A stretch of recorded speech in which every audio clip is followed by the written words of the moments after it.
acto. Tengan todos ustedes muy buenos días. Señor Intendente Municipal, María Cristina Sanabria, señor Secretario de Gobierno, doctor Daniel Enrique Freund, señores secretarios municipales, Presidenta del Consejo Deliberante, integrantes del Honorable Consejo Deliberante, Tribunal de Cuentas, segundo jefe Comisaría Distrito Laborde, oficial ayudante Franco Maciel Capilla, Patrulla Rural Sureste, oficial ayudante Joel Ezequiel Ocampo Duarte, veteranos de Malvinas nombrados por la Municipalidad de Laborde, ciudadanos destacados en el año 2012. Oscar Brugnoni, Jorge Abel Drueta, Claudio Gili, Raúl Fraile y un saludo al cielo para nuestro querido Mendoza.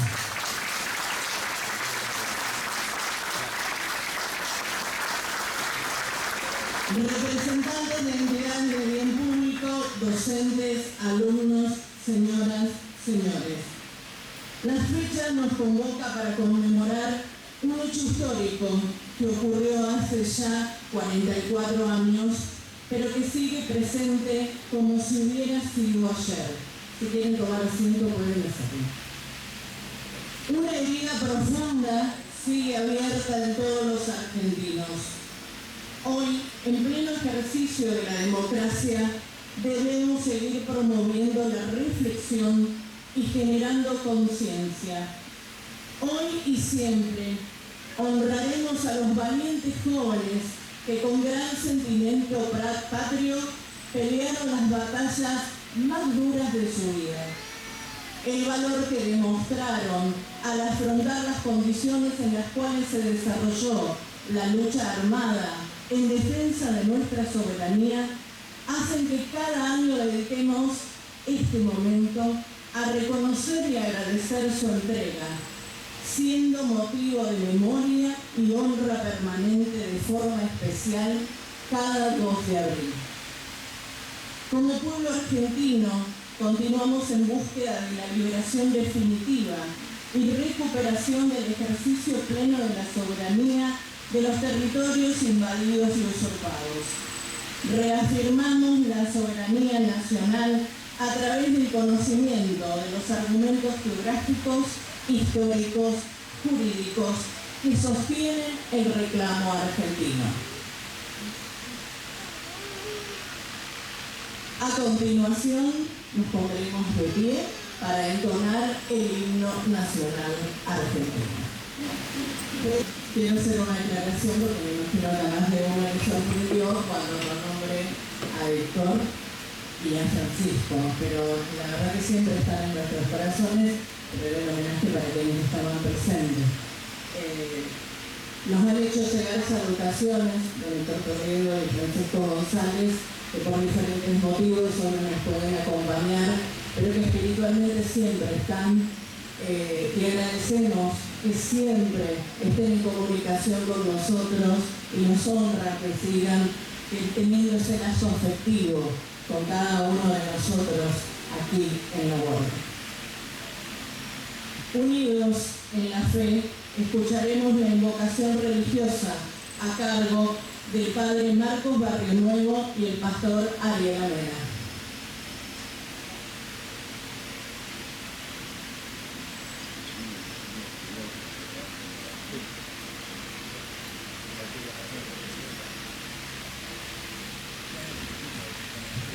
Muy buenos días para todos, que el Señor los bendiga.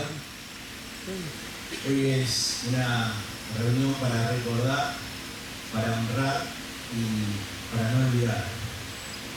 Por eso, en este día de los veteranos y de los caídos de las guerras de Malvinas, quiero recordar a esos hombres jóvenes que lo dejaron todo por la patria, no héroes lejanos, sino muy cercanos, hijos, amigos, vecinos, que muchos no regresaron y otros regresaron con marcas muy profundas.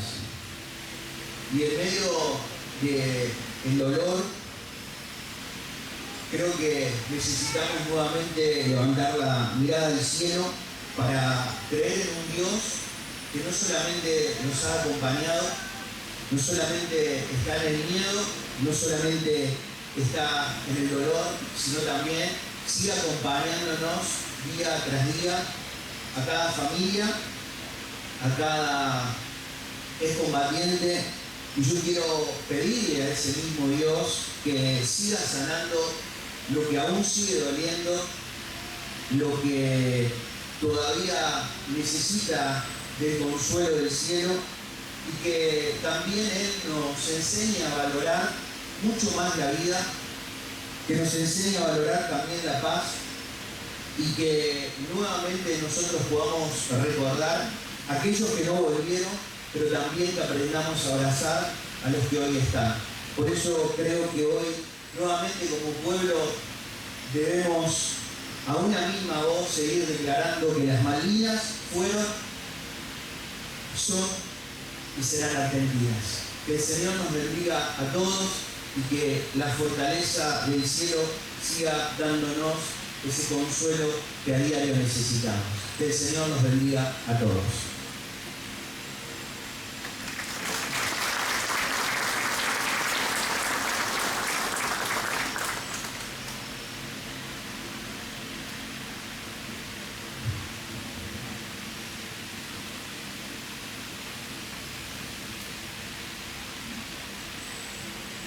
Buenos días. En el nombre del Padre, del Hijo y del Espíritu Santo. Amén. Dice el Salmo 23. El Señor es mi pastor, nada me puede faltar. Él me hace descansar en verdes praderas, me conduce a las aguas tranquilas y repara mis fuerzas.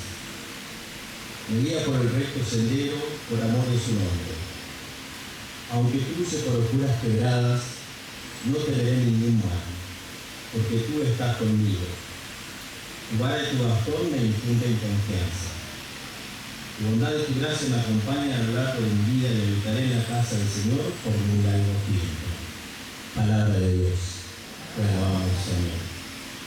Señor Dios nuestro, queremos elevarte hoy nuestra oración al conmemorarse el Día del Veterano de Guerra y los caídos en Malvinas. Te pedimos que no quede sin tu reconocimiento lo que hicieron por nuestra patria y que tampoco nosotros olvidemos su heroísmo y su grandeza. Que el sacrificio y la sangre derramada sirvan de ejemplo y empeño para todos los argentinos. Te rogamos por los caídos y para aquellos que esperan la resurrección en las islas, en las aguas del sur. Acordate también de sus padres, hijos, esposos, familias que tanto los extrañan. Dale el descanso eterno. Ten en cuenta a quienes les tocó volver, para que tengan el respaldo y el apoyo que se merecen. Madre de la Asunción y Madre de Luján, patrona de la patria, escucha esta oración que sale de lo profundo de nuestros corazones e intercede por nosotros y para que procuremos siempre la bendición de Dios. Nuestra Señora de Luján, ruega por nosotros. Nuestra Señora de la Asunción, ruega por nosotros. Que el Señor nos bendiga a todos los veteranos y a los caídos y les dé el descanso eterno. En el nombre del Padre, del Hijo y del Espíritu Santo. Amén. Ahora sí. A continuación realizaremos el minuto de silencio en honor a los caídos en la Guerra de Malvinas y recordando también a nuestro querido héroe Héctor Federico Tolosa. Bandera y puja.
con nuestro presidente.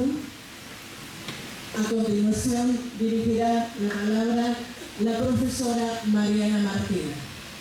Hoy no es un día más. Hoy nos convoca la memoria, pero también el presente. Hablar de Malvinas no es solo recordar una fecha, ni enumerar hechos que conocemos repetidos. Yo, como profesora de historia, podría mencionar datos, decisiones políticas, aspectos diplomáticos, contextualizar históricamente. Pero hay algo que ningún libro ni docente puede transmitir completamente: la experiencia vivida. Esa historia, la más profunda y verdadera, vive en ustedes, en quienes atravesaron el frío, el miedo y la incertidumbre. Pero también el compañerismo, la entrega y la responsabilidad de cumplir con lo que les fue encomendado. Por eso, este no es solamente un acto conmemorativo. Este es un acto de reconocimiento y de reparación histórica. Durante mucho tiempo hubo silencios, hubo olvidos e indiferencias. Y hoy, como comunidad, elegimos algo distinto. Elegimos mirarlos, elegimos mirar de frente, escuchar, valorar y honrar.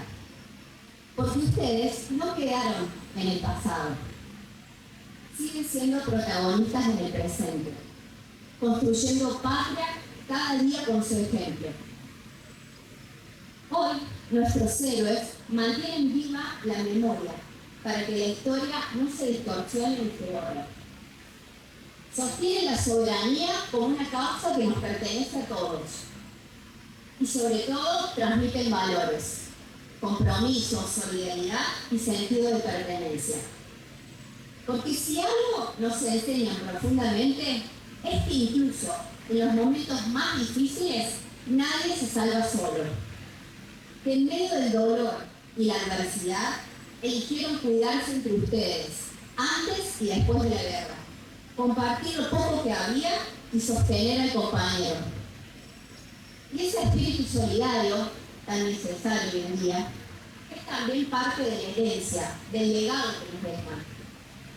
En cada escuela que visitan, en cada encuentro, en cada palabra compartida, enseñan a los jóvenes que la patria no es una idea lejana, sino algo que se construye todos los días.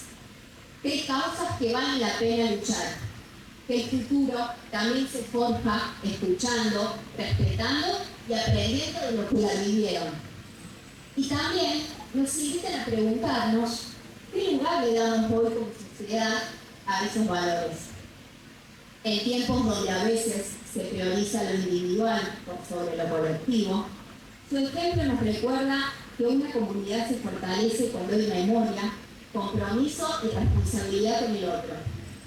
Porque su lucha no terminó en 1982, su lucha se transformó y sigue presente en la memoria, en la palabra y en el ejemplo. A ustedes, veteranos, a ustedes les decimos gracias. Gracias por lo que hicieron, gracias por lo que sostuvieron y por lo que siguen dando. Y a toda la comunidad, que este día no sea solo un recuerdo cada 2 de abril, que sea también compromiso, que sea memoria activa y respeto que se sostenga en el tiempo. Porque Malvinas no es solo historia, es presente y también futuro.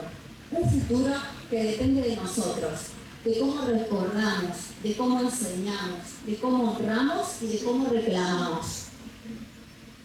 De que nunca más haya olvido, de que siempre haya reconocimiento, de que cada uno, desde su lugar, siga levantando la memoria y la bandera de la memoria y la soberanía.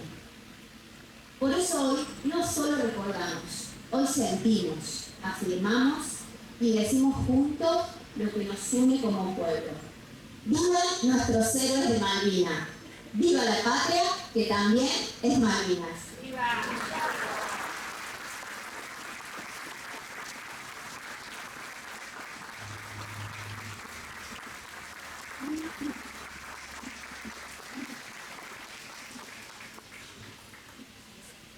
siguiendo con las palabras de la profesora, estos hombres aquí presentes son nuestros héroes, son nuestros familiares, nuestros amigos, nuestros vecinos, son nuestra parte de la patria.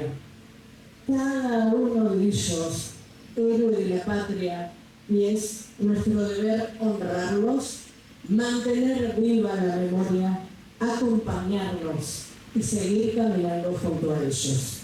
Invito a la señora Intendente, el señor Secretario de Gobierno, junto a la Presidenta del Consejo Deliberante, a hacer entrega de presentes a los excombatientes.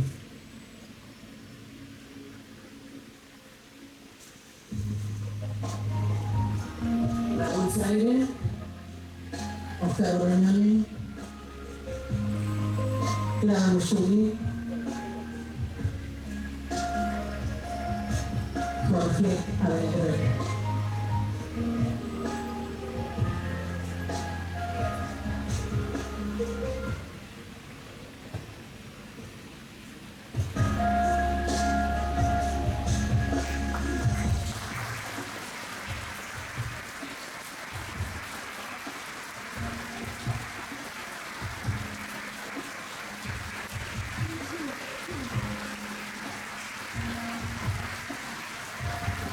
Los invito a las autoridades a tomar asiento y a los muchachos les pido un minutito.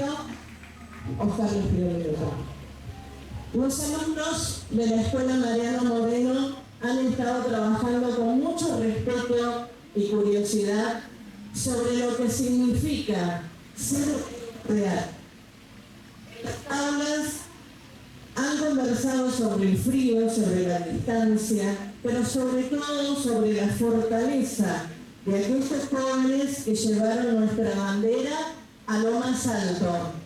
Por eso, como comunidad educativa, harán el pequeño presente. No es solo un objeto, es el resultado del trabajo de las manos de estos chicos y chicas que hoy nos miran con admiración. En cada detalle de este regalo hay un gracias silencioso y un compromiso profundo, el de no olvidar. Reciban este presente como un símbolo de eterno respeto. Deseamos que sepan que su lucha sigue viva en cada escuela, en cada alumno que aprende a querer a su país y en cada rincón de nuestra Argentina que sigue gritando con paz y esperanza que las Malvinas fueron, son y serán argentinas.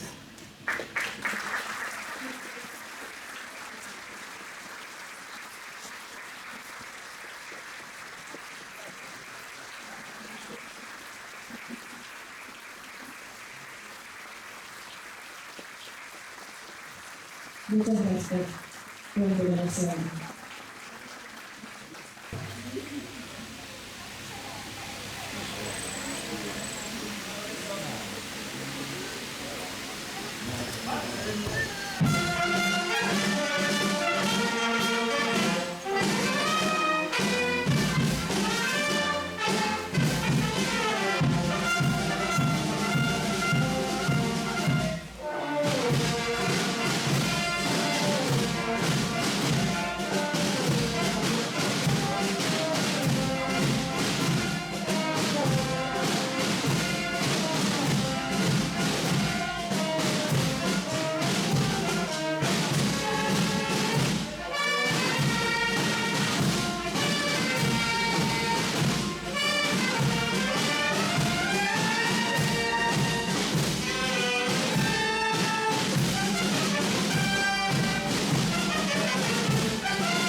gracias. Asociación Civil, Banda Musical Laborde, otro orgullo labordense.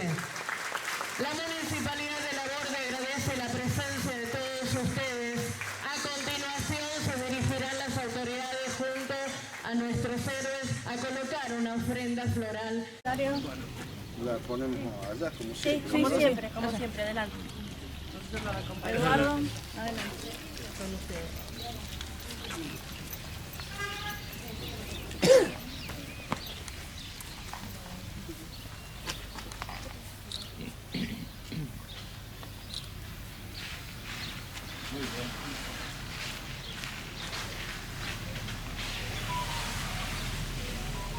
Gloria y honor. ¡Viva la patria! ¡Viva la patria!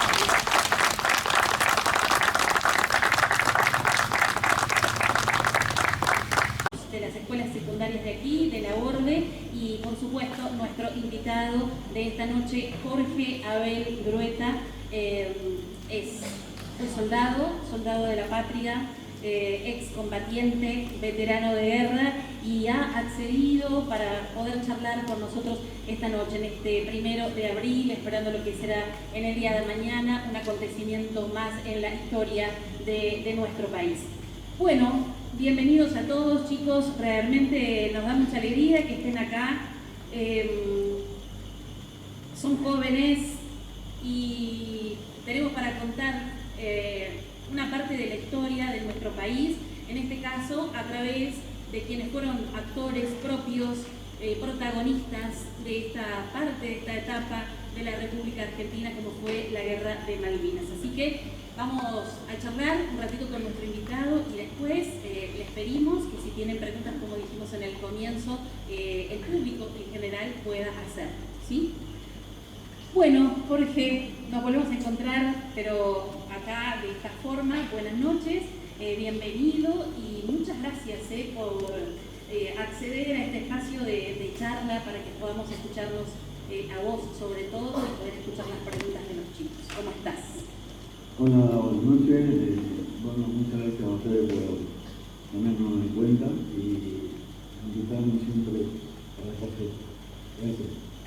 Bueno, les cuento que Jorge nació en Laborde cuando estaba en primer grado, con sus 6 años, fue a la escuela Dardo Rocha, para los chicos exalumnos de esta querida escuela de Laborde. Con su familia se volvieron a Buenos Aires y regresó, porque así era su deseo, a Laborde, recién cuando cumplió 48 años. En el medio, la Guerra de Malvinas. Así que vamos a empezar a charlar con él.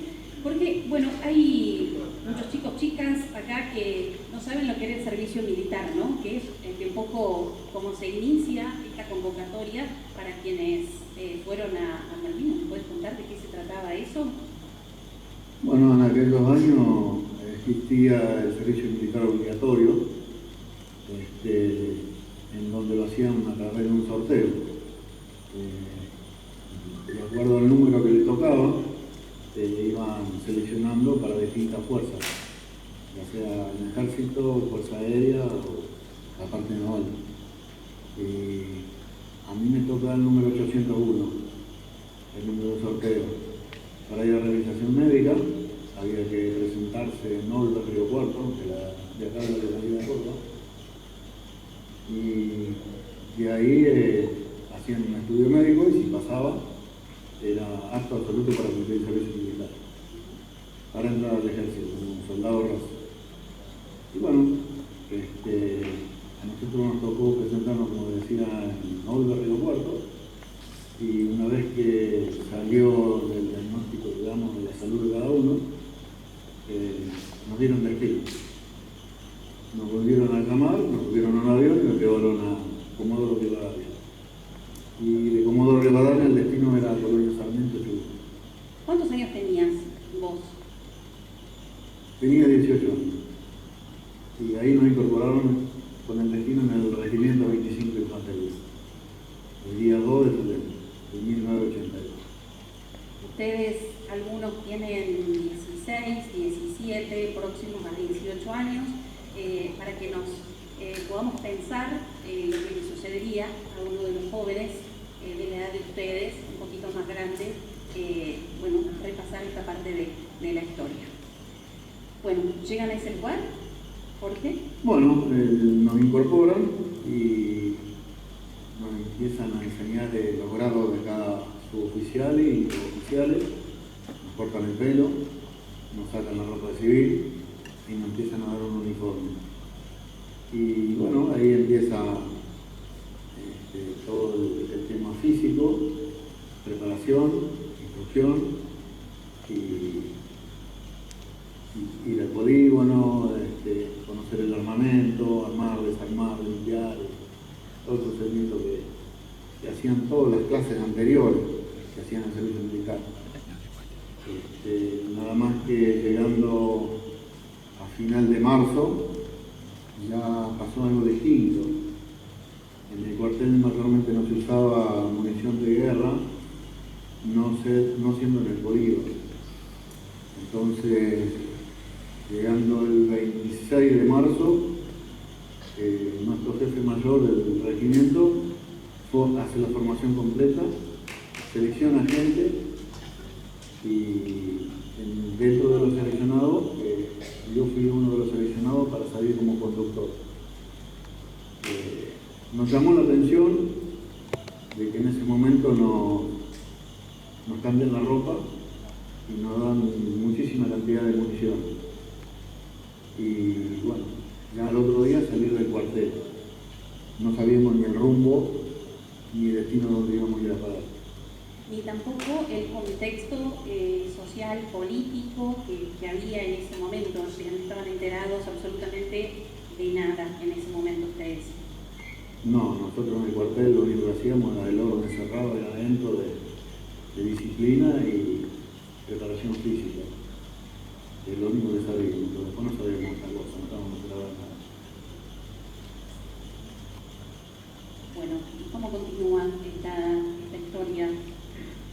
Cuando ya empiezan a notar eso que decías recién, algo raro, el cambio de la ropa, la entrega de municiones. Sí, había muchas opiniones de distintos soldados, de los jefes tampoco sabían. Muchos decían que era un simulacro de combate, que era parte de la instrucción. Bueno, cuando quisimos acordar salimos de viaje y llegamos a Puerto Deseado, Santa Cruz. Cuando llegamos a Puerto Deseado había un buque, ni bien llegábamos nosotros había una red con una grúa que entrábamos con los camiones como veníamos y metíamos dentro del barco. Así llenaban las bodegas.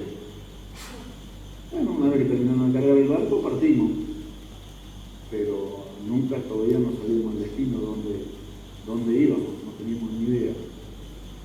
Tampoco sabíamos por cuántos días, ni qué tiempo, no teníamos noción de nada, no estamos avisados de nada. Entonces navegamos 4 o 5 días, nos agarró una fuerte tormenta en alta mar, el buque era de Isla de los Estados, y un día antes nos forman en cubierta y nos informan ahí, vino cura párroco que era del ejército, y nos informan a dónde nos dirigíamos y qué era lo que íbamos a hacer, qué fenómeno. Así que bueno, recién ahí nos cayó la ficha verdaderamente que nos dice que nos dirigíamos. Estábamos en un puesto estratégico en alta mar, donde no podíamos ser localizados por el enemigo y el destino era Islas Malvinas, donde teníamos que descender y entrar en combate. Y bueno, así fue.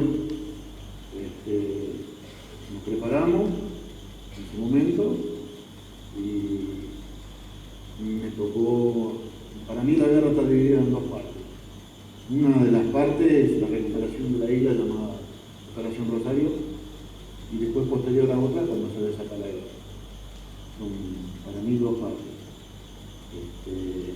Bueno, la Borde participó a través de nosotros directamente en la recuperación de la isla Malvinas. ¿Sí? La Borde puso 6 hombres a disposición de la recuperación de la isla Malvinas.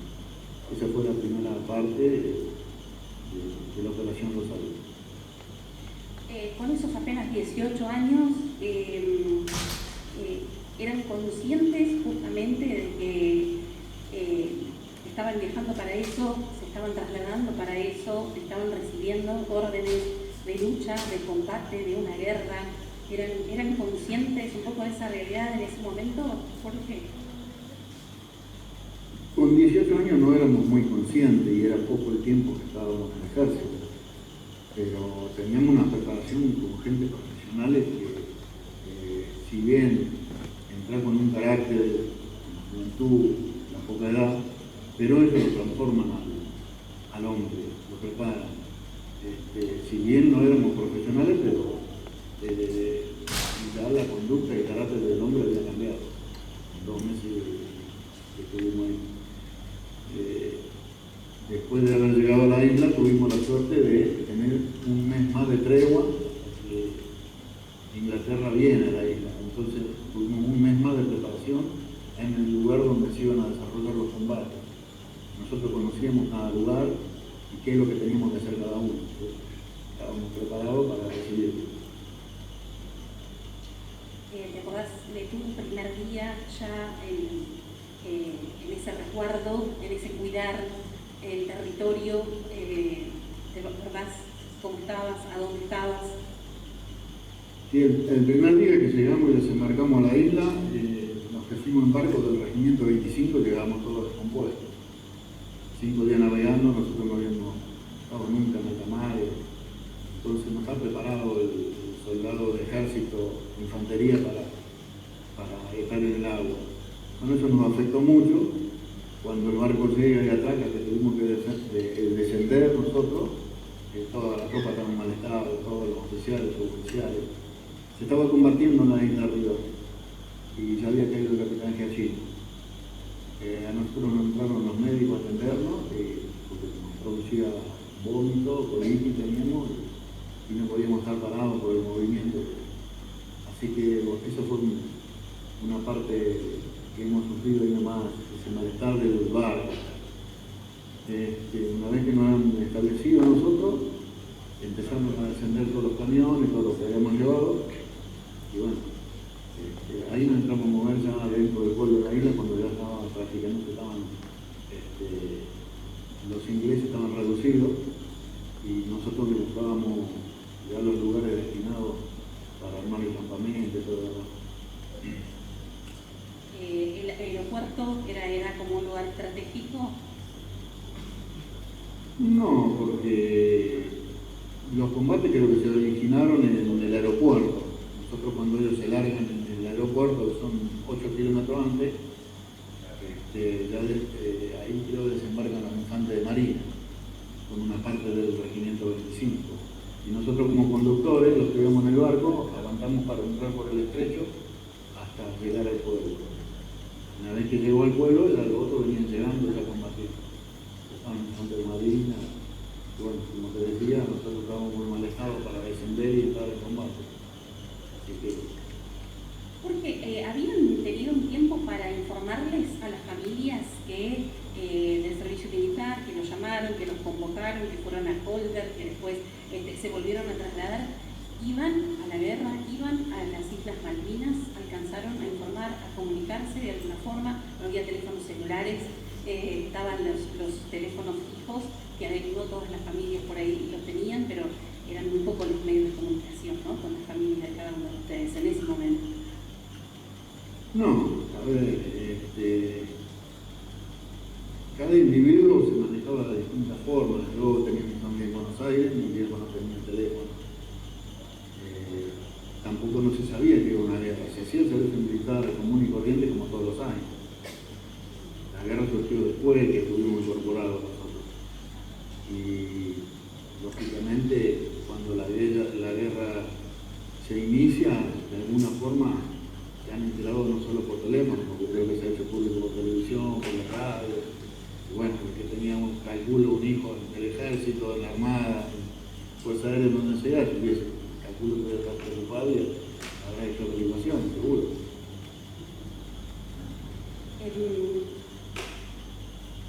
seguramente los chicos también lo que quieren escuchar esa experiencia tuya, con lo que seguramente la memoria todavía te permite tener, ¿no? Supongo que son muchos recuerdos de cómo fue vivir ese tiempo en guerra. Bueno, después que entramos el día 2 de abril, empezamos a recibir gente en la isla. Yo tengo una foto del día 3 de abril del día de Crónica. El trabajo mío, como yo andaba de conductor en un camión, me manejaba para ir a buscar la gente al aeropuerto y llevarla hasta el pueblo. Y eso fue un poco mi tarea, hasta que transcurrí el mes de abril y empezaron a llegar ya distintos tipos de aviones con distintos tipos de pertrechos, mercadería y demás. Y el objetivo que yo tenía que cumplir era atender que cada vez que llegaba un avión me daban la orden para entrar con el camión, cargar y salir de la pista y hacer el recorrido. Por eso conocí yo un poquito más la isla que algunos otros que estuvieron en un lugar fijo. Lo que a mí me permitía con el camión era salir del aeropuerto, cruzar por el pueblo y dirigirme a otros lugares. Siempre tenía un límite que llegué atravesando el pueblo hacia el otro lado, no más de 8 o 10 kilómetros, y nunca supe que la isla tenía casi 70 o 80 kilómetros de lado, hasta el 2012 que después volví. Pero sí, ese era mi trabajo. Después que iba finalizando el mes de abril, aparte de hacer esa tarea, siempre tuvimos una instrucción de combate, ¿no es cierto? En lugares donde nuestro jefe de regimiento pidió la pista de aterrizaje. Y bueno, de ahí instrucción, después empezaron las guardias. Y después ya empezamos a recibir noticias que la flota inglesa había zarpado para el Atlántico Sur, y bueno, ahí ya se empezó a poner más áspero y tenso el ambiente, de que bueno, nos hacían entender los suboficiales y los oficiales de que la cosa se había puesto picante, hasta que nos avisan que habían tomado las riosas del sur. Pasan por Malvinas de largo más al sur y toman las riosas del sur. Bueno, y ahí ya empezaron a ser más estrictas las órdenes, más estricto el cumplimiento de las guardias, el clima empezó a cambiar, y se puso cada vez más difícil, con el hambre, el frío, el barro. Había que recibir los aviones que seguían llegando a la isla, y bueno, era inminente el desembarco en Malvinas, ¿no es cierto? Así que hasta ahí fue una parte, y de ahí hasta del 1 de mayo en adelante ya se empezó a complicar, porque ya esa noche ya sabían que iban a desembarcar en Malvinas. Así que me acuerdo esa noche me dan una orden para hacer guardia en una ametralladora antiaérea. Voy a contar siempre lo mismo porque es lo que me tocó vivir. De las 4 a las 5 de la mañana era el turno medio. Cada una hora, porque como hacía mucho frío, el soldado no se aguantaba tanta cantidad de horas de guardia. Así que bueno, saliendo de mi pozo hacia el mar, 60, 70 metros había una antiaérea y yo tenía que cuidar de esa antiaérea. Voy y tomo posición a las 4 de la mañana. Tenía miedo, aparte del frío, del hambre, solo, 18 años en un lugar que no se veía ni de acá a la mesa. Así que la idea fue no quedarme a la orilla de la máquina, que teníamos ya un poco de instrucción de que posiblemente le iban a mandar un misil a la máquina, por eso no operaba de noche la máquina, estaba tapada. Entonces yo agarré, me tiro a un costado, como unas piedras, me tiro en el barro, llegando al mar, que no se veía, ¿no es cierto? Pero el frente mío era...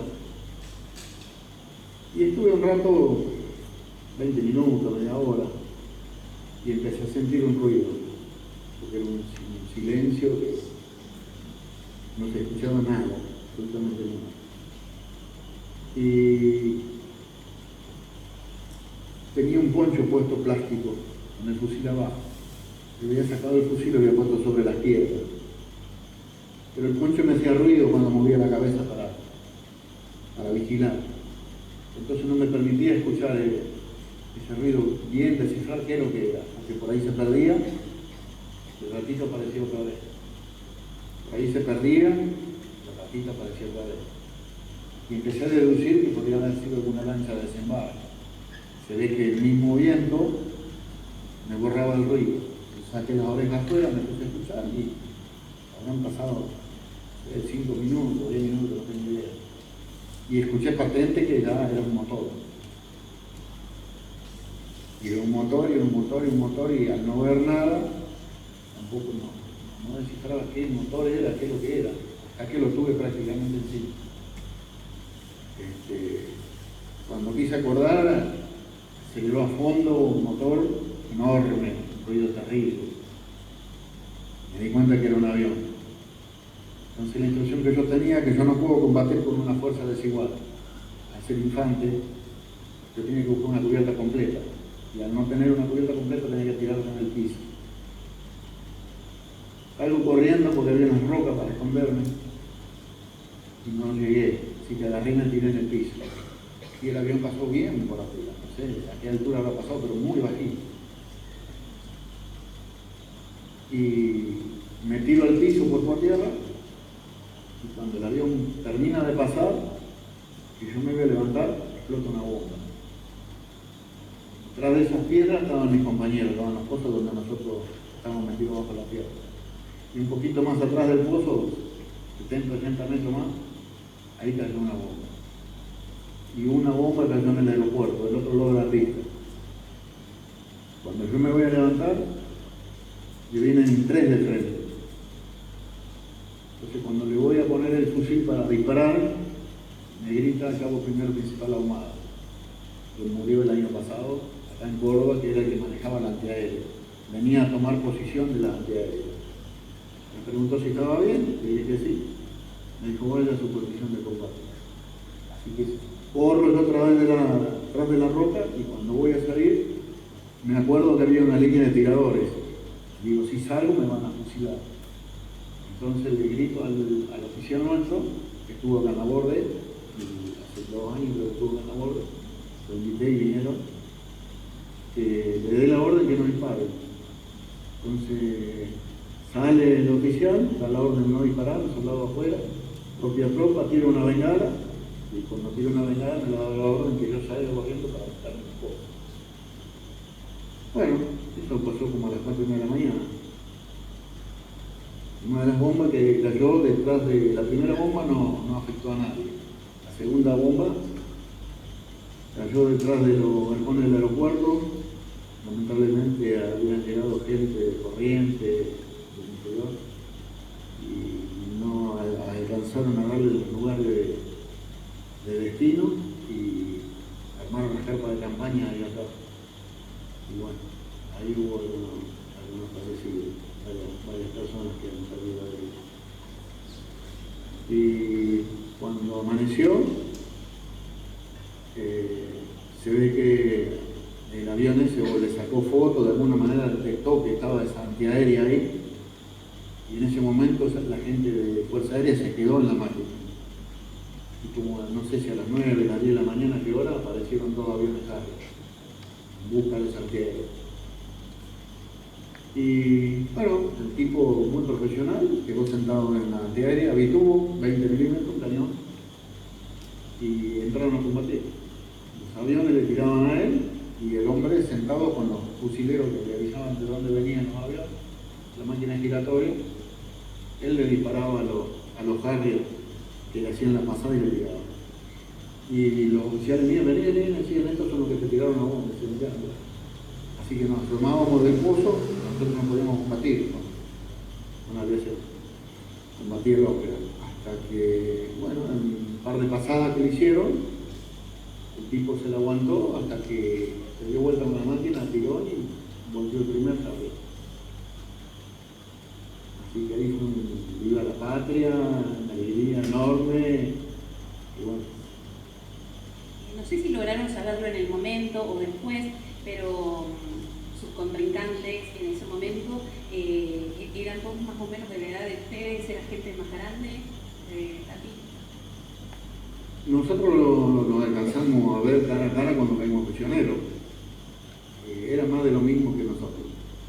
Había gente mayor, oficiales, suboficiales, profesionales, y había gente más chica que nosotros también.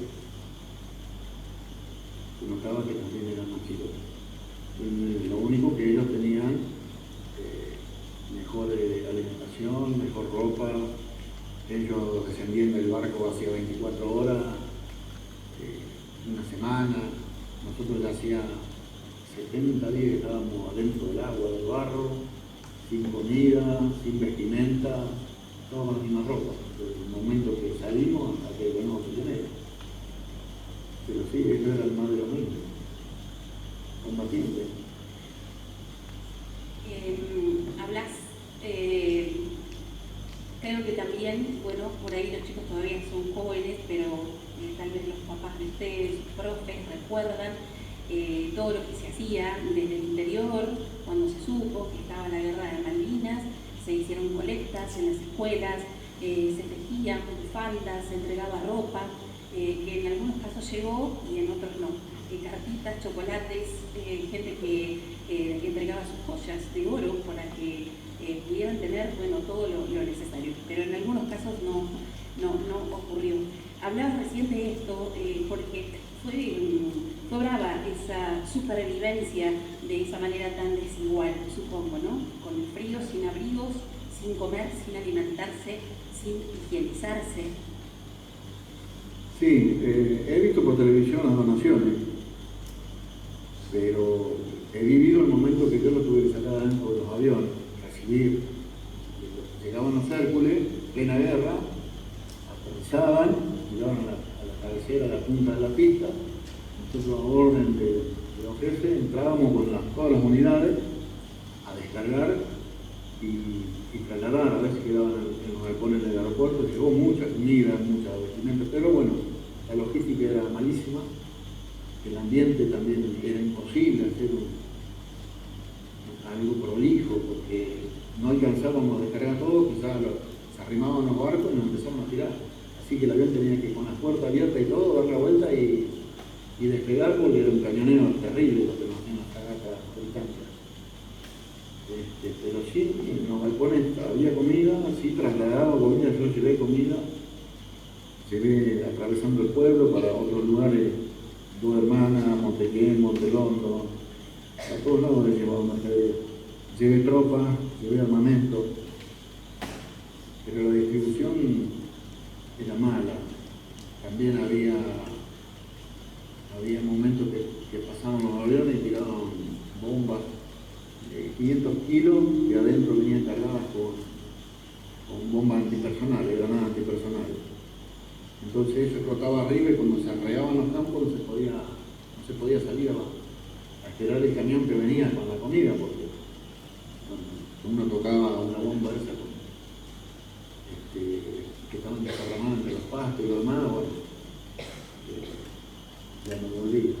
Así que no dejaban salir a volar hasta que no pasaba. Las tiraban y se dispersaban esas bombas a su vez. Explotaban arriba y claro, y caían racimos. Desparramaban por todo el campo. Y no se podía salir hasta que no pasaban grupos de ingenieros y las levantes y limpian un poco la zona, no se podía salir. Pero sí, comida había, la gente mandó de todo. Pero bueno, era mucha la cantidad de personal también que había para distribuir entre los campos. Hablaste recién de cuando los tomaron prisioneros, ¿cómo fue eso, las circunstancias, la situación? Sí, la guerra empezó en ese momento, el 1 de mayo, y ahí no se cortó más. De día eran ataques aéreos, alerta roja, eran todo el día. Y cuando caía la tarde, noche, que un cese de fuego, se arrimaban las fragatas, 15, 20 kilómetros, y empezaban a hacer la descarga sobre territorio marino, ¿no es cierto? Y eso lo va destruyendo al soldado, lo va destruyendo física y psicológicamente, ¿no es cierto? Físicamente porque no come, no se baña, no sale del pozo, no tiene agua, no puede salir. Y psicológicamente porque día, noche, bomba y permanentemente. Por ahí uno escucha que va cayendo lejos y dice, bueno, me salvé. Y el camionero es permanente y viene cada vez más cerca, y capaz que pasa al lado. Que había que estar abajo de la tierra, así o así. Y así sucesivamente. Después vino el Paco, quiso abrir un alto el fuego, y fue cuando más nos bombardearon ellos el 25 de mayo. Salteándome que el día 2, el 2 de mayo, vieron el crucero General Belgrano, ¿no? Donde la mitad de los muertos de la guerra ocurrió ahí, en el hundimiento del Belgrano, 323 muertos. Y bueno, y después el 25 de mayo también, y así todos los días. Y bueno, cada vez teníamos menos movimiento. Y cada vez en vez de poder desembarcar y tomar el aeropuerto, el Regimiento 25 de Infantería, donde participamos los de la Borde, tomamos la isla el 2 de abril, y el coronel pidió la primera línea de combate hasta perder el último, quedarse hasta que se la diera. Coronel Sain del Día. El coronel se. Y bueno, el punto era de desembarco a tomar lo que era el aeropuerto y el puerto, ¿cierto? Como no pudieron, dieron la vuelta y entraron por San Carlos, entraron por Radio, por otro lado, porque también había gente nuestra, tuvo Raúl Fraile, en esa acción acá, los primeros desembarcos, nos habían dividido por grupos, nos habían llevado grupos para la otra punta de la isla. Así que bueno, pero toda la isla tuvo un combate, porque ellos descendían por un lado y bombardeaban por otro, no dejaban mover la tropa, ¿cierto? Para que no haya apoyo, no haya movimiento. Y a nosotros nos faltaba tecnología, no teníamos tecnología. Yo creo que eso nos jugó el cuerpo. Habíamos querido hacer unos relevos anteriormente de la rendición, pedían refuerzos porque ellos venían avanzando del otro lado del pueblo de Malvinas, venían avanzando, habían entrado por otro lado, entonces pedían apoyo. Nosotros participábamos del grupo de apoyo. Teníamos ametralladoras MAR y cañones 105, manejábamos morteros, y ahí se iba sacando gente y armamento del aeropuerto para dar apoyo a la otra gente que venía retrocediendo con muchos heridos, muchos muertos. Y fue difícil instalarnos, porque si bien salimos, cruzamos el pueblo y fuimos a los lugares donde se estaba combatiendo, pero había que llegar a instalarse. Y no había tiempo de instalarse con los cañones, con los morteros, porque había que hacer unos pozos para meter el mortero adentro, la munición y todas esas cosas, y ya no estaban tirando. Así que no teníamos ni siquiera tiempo a acomodar, porque ya ellos habían desembarcado en grande y se movían con helicóptero, cosas que nosotros teníamos muy poco. Chicos, bueno, vamos a habilitar para este momento, esta partecita, si alguien quiere hacer alguna pregunta. Hola, ¿cómo le va? Ustedes preguntaban qué estaba sucediendo, cómo se estaba dando el desenlace del conflicto, qué sucedía en el país, o no podían, o qué sucedía si ustedes preguntaban eso, si lo destaqueaban, si sabían algo del contexto. Muchas gracias.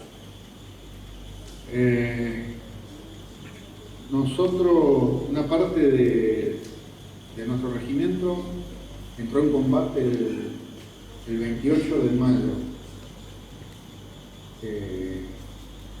Automáticamente supimos el resultado de ese combate que se originó en Darwin, y si bien no teníamos comunicación personal cada uno, pero grupal teníamos información a nivel grupal, y nos llegaba la información, así como sabíamos que habían desembarcado, ya nos habían dicho, habían desembarcado los comandos por el lado de Darwin, sabíamos que habían entrado en combate un grupo de nuestro regimiento, en donde ya nos pasaron el parte de que había caído el primer oficial, teniente Esteves, Cabo Castro, y habíamos perdido ya 12 hombres de los nuestros.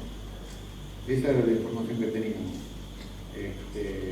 Y después, no era gran cantidad de información, pero sí sabíamos que ellos estaban en la isla, que se habían desembarcado. Una cosa era el bombardeo que hacían de adentro del mar, pero todavía no había personal inglés en la isla para el combate terrestre. Eso se originó desde el 28 de mayo en adelante. Buenas noches. Hola. Hola, ¿cómo estás? La inquietud que tienen los chicos acá que estaban escuchando tu relato, y vos comentabas que habían tenido una preparación previa. Los chicos preguntan ¿cuánto tiempo de esa preparación previa? Nosotros entramos en servicio militar el día 2 de febrero al Regimiento 25 en Colonia Sarmiento Chubut. Esa fue el inicio de la preparación. El conocer el rango, cada suboficial y oficial tenían unas tiras, ¿cierto? Y cómo dirigirse a cierta persona que tenía cada tira. Posterior a eso, era el preparamiento físico todo el día y toda la noche. En el cuartel no te coronaban nada. Te acostabas a dormir, cuando calculaban que se habían dormido, era prender la luz y sacarte, se decía los cuerpazos, cargar mal, cortapiedra, todo eso es todo ejercicio, no era capricho de ellos, sino la preparación física. Y después de eso ya nos llevan a un lugar donde se llama campo de instrucción. En el campo de instrucción se arman todas las carpas de campaña. Y bueno, hay rutinas todos los días. Y desde el 3 de febrero fue permanente la instrucción y la gimnasia permanente en este lugar que es el campo de instrucción, y cerca del campo de instrucción teníamos los polígonos, donde ya una vez que ya te vas convirtiendo en soldado de a poco, que te van llevando, te van dejando, sacando de la cabeza lo que es la vida civil, ahí solamente se cumple una orden, no puede hablar, no puede decidir, no puede hacer nada. Para ir al baño tenés que pedir permiso, para tomar agua también, y todo en función de orden. Así lo vamos forjando el soldado y le van enseñando. Una vez que tuvimos un tiempo en el campo de instrucción, en lo físico, ya empezamos a pasar para el lado del polígono. En el polígono enseñaban a armar y a desarmar todo tipo de armas, ¿no es cierto? Cada uno tiene algo específico para atender. Ahí van sacando gente a ver qué cualidades tiene, a qué se puede dedicar, ¿no es cierto? Te lo resumo más o menos así. Hay algunos que eran buenos tiradores con fusiles, había otros que eran muy buenos apuntadores que le enseñaban y aprendían a manejar muy bien los cañones, había otros que sabían manejar otro tipo de armas, y así van armando grupos, en especialidades distintas. Y hemos estado hasta el día 26 de marzo, del 2 de febrero que entramos, hasta el 26 de marzo estuvimos en el cuartel. Y el 26 y el 27 de marzo ya embarcamos para Malvinas. Cuando llegamos a Malvinas, como les decía, el día 2 de abril tomamos la isla, pero después no nos quedamos tomando mate cocido, sino siguió la instrucción de combate, ¿no es cierto? Pero siguió en el lugar donde se iba a combatir, donde íbamos a recibir los desembarcos. ¿Sí? Y cada uno ya se armó su posición de combate, que las órdenes que teníamos, de acuerdo a los altos mandos que ellos diagramaban cómo íbamos a defender la costa, ¿no es cierto? Así que fue casi 2 meses acá en el continente y un mes en Malvinas. Jorge, perdón, acá al fondo hay un alumno. ¿Cómo te sentiste después al llegar a la Argentina, o cómo fue después de la guerra? ¿Cómo te sentiste al llegar? Bueno, para nosotros no hemos llegado a la Argentina, nosotros estuvimos en la Argentina, hemos entrado del continente. siempre tuvimos claro que las Malvinas fueron argentinas, más nosotros, por eso tuvimos la teniéndola. Y bueno, yo creo que después de una guerra hay, creo que, una modificación en el carácter del hombre, no solo por la preparación que uno tuvo en el ejército, sino por los momentos vividos, ¿sí? Y eso es un mundo diferente, en donde para ir se deben preparar física y mentalmente para esa ocasión. Y no tuvimos el mismo trato cuando volvimos, que nos tendrían que haber preparado para reinsertarnos en la sociedad. Yo creo que posiblemente haya habido alguna mala conducta, alguna agresividad en aquellos momentos, un carácter cambiado, un silencio con la gente que no nos recibieron en el continente, ¿no es cierto? Nos bajaron en un container cuando